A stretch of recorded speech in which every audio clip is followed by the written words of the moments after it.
Welcome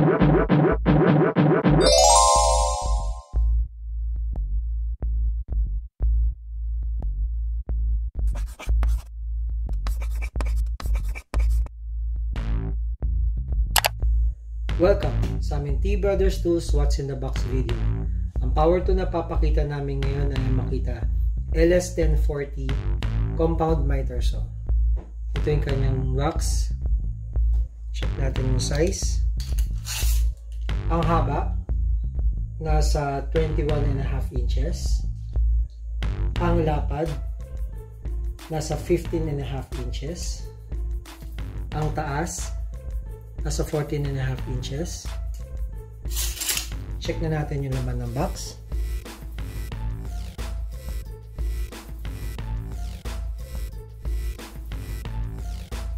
Ito na po yung unit kasama yung mga accessories.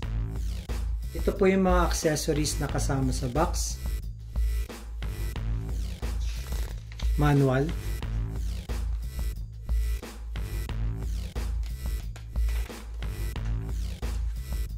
Warranty card,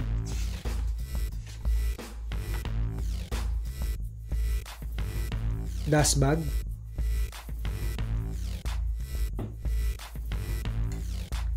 triangle rule, ring, holder, dalawang holder pong kasama, socket wrench,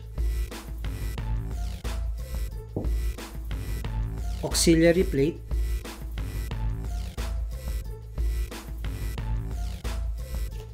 ang blade po hindi kasama sa loob ng box. Depende po yan sa package ng seller kung ano po yung blade na isasama.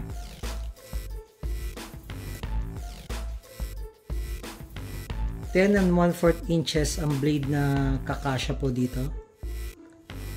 Pwede pong pang aluminum or pang kahoy. Ito yung blade guard.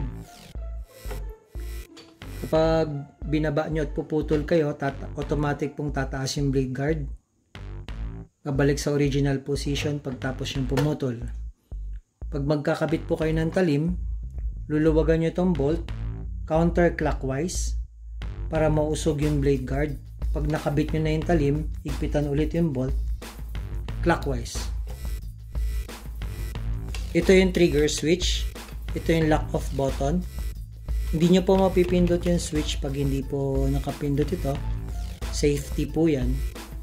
Pag pindot, tsaka pa lang po mapipindot yung switch.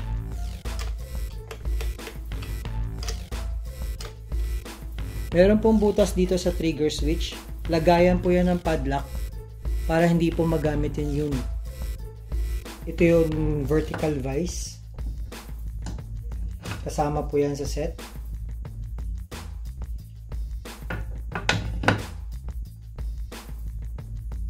Dito nilalagay yung holder, kabilaan. Isa dito, isa sa kabila. Ito yung grip pag mag-a-adjust tayo ng miter angle. Kung mag-a-adjust po tayo ng miter angle, luwagan lang natin tong grip counterclockwise.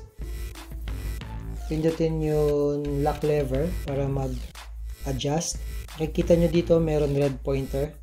Nakalagay siya sa 45 degrees. Pindutin yung lock lever. 30 degrees. 22.5 degrees. 15 degrees. 0 degree nakalock. Ikutin ng clockwise para humigpit. Ito yung curve board. Kapag bago po yung unit, wala pa pong hiwayan curve board. Ang advice ay bago po kayo pumutol, hiwain mo po ng itong curve board. Ito yung sub fence. Kapag magbe-bevel cut po kayo, i-adjust lang yung sub fence.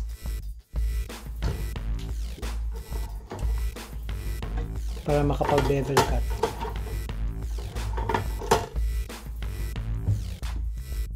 Dito nakalagay yung carbon brush, kabilaan. Meron stopper pin dito. Push para i-lock, para mabitbit nyo yung unit. Dito nilalagay yung auxiliary plate. Ang haba ng wire, nasa 2.5 meters. Ang plug na kasama, flat.